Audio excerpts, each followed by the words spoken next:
my next guest from his years on Party of Five, now he stars on the hugely popular television drama Lost. Please welcome Matthew Fox.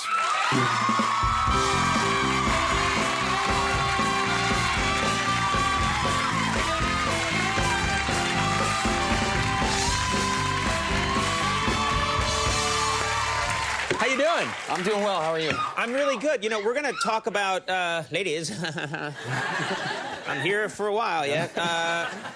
I want to ask you about, first of all, we're going to talk about Lost, but I want to ask you about these, there are all these tabloid stories about you at the Kentucky Derby, and I wanted to ask, is there any truth to them? Because I think half the tabloid stories you read are completely false, but they all talk about how you partied hard at the Kentucky Derby. Really? They're actual stories. They're actual stories that talk about you, I mean, they don't, hard. Yeah, not that you did anything wrong or illegal, but that you really went to town at the Kentucky Derby. I did. You did. It's true. I'm going to take full responsibility for all those stories. I did not know they were running stories. I think that's pretty great. It's like you and a horse got drunk.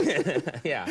The Derby is a fantastic place to go, and I've been there 3 times. Every time I've gone down there, I've had a wonderful time. I mean, it's really kind of like, you know, a carnival down there. I mean, everybody really cuts loose for the week. The bars are open 24/7, and if you're not going down there to have a good time, then you're probably going for the wrong reasons. Right, that and betting on horses, of course. Right, but, right.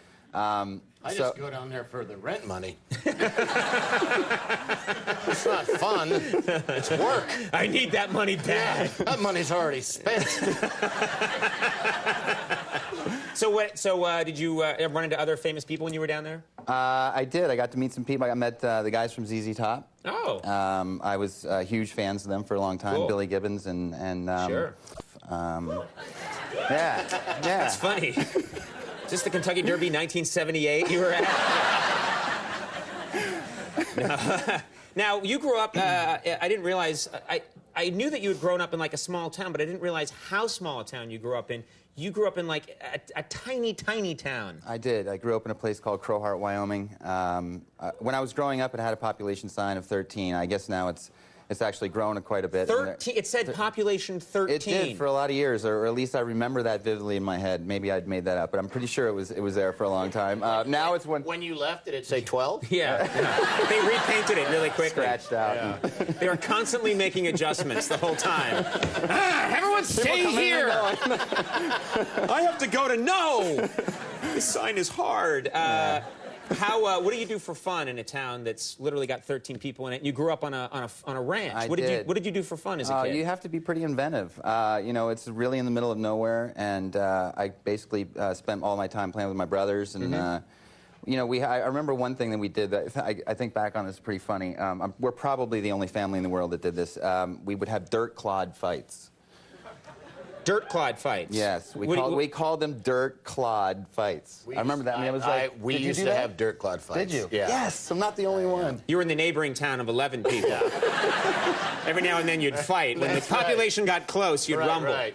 A dirt clod fight, I'm guessing, I'm just a layman, but I'm guessing that means just there are chunks of dirt lying around. Clods of good dirt, that, you know, caked dirt, and throwing it at each other. Wow. Okay. That makes me really hurt. Yeah, when there's I would think occasionally there's a stone in there. Yeah. Well, that's the key, is finding that middle of the road dirt clod that's not too hard, not too soft, that will break up on the throw. Right. When you have a rock in it, then it's like we have a winner. You know? You just chuck it really hard.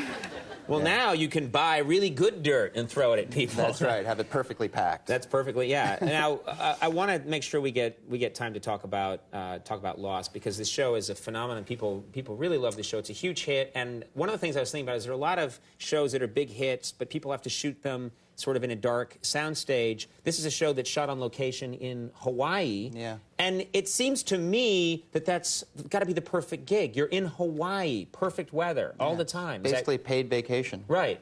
I mean, look at me. I'm really trapped in this. Well, we have a window at least, but it's getting chilly. It's a great view. But you know, but it's got to be amazing. It is. It's a fantastic gig. I mean, we've been going to Hawaii, my wife and I, for about 8 years on vacation. So when this came up and the opportunity came up and it got picked up, we're very excited. My wife loves Hawaii. My kids love it. And then, you know, the production level of the show in Hawaii has its obstacles. I mean, we shoot the show mainly outdoors, so we are light contingent all the time. We get a lot of rain, the heat.